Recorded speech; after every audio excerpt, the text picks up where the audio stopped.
નમસ્કાર, છેલ્લી જાગીરમાં આપ સૌનું ફરી એક વખત ખૂબ ખૂબ સ્વાગત છે। છેલ્લી જાગીર પર આપણે સમયે સમયે ખેતી અને ખેતી સાથે જોડાયેલા વિવિધ વિષયોની ચર્ચાએ આપણે કરતા હોઈએ છીએ। તો આજે આવા જ એક ખેતી સાથે જોડાયેલા મહત્ત્વના સમાચાર વિશે આપણે વાત કરવાની છે। ભારત સરકાર દ્વારા ખેડૂતો માટે જે ચલાવવામાં આવતી સૌથી મોટી યોજના એટલે કે પીએમ કિસાન સન્માન નિધિ યોજનામાં હાલમાં જ સરકારે કેટલાક ફેરફારોની જાહેરાત કરી છે।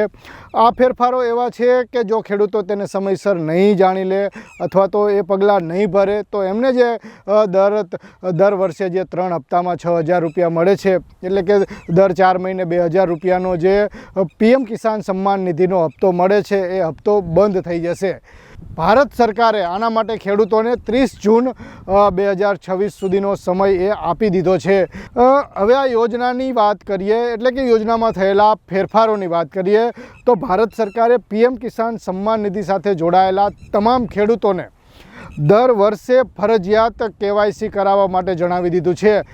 જે પણ ખેડૂતો આ યોજનાનો લાભ લઈ રહ્યા છે એ ખેડૂતોએ આ યોજનાનો લાભ ચાલુ રાખવા માટે હવે દર વર્ષે ફરજિયાત કેવાયસી કરાવવી પડશે।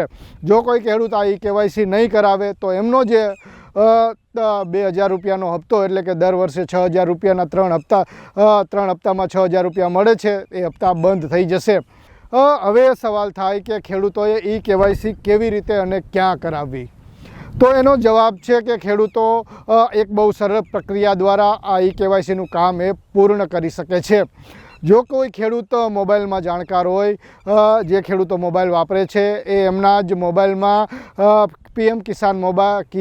પીએમ કિસાન એપથી જે આ કેવાયસી પૂર્ણ કરી શકે છે। આ સિવાય જો કોઈ ખેડૂત જાણકાર નથી અથવા તો એમને મોબાઈલમાં કેવાયસીની પ્રક્રિયા નથી આવડતી તો તેઓ વીસી સેન્ટર પર એટલે કે પંચાયતમાં જે માણસ હોય એમની પાસે જઈ અને જે આ કેવાયસીની પ્રક્રિયા એ પૂર્ણ કરી શકે છે।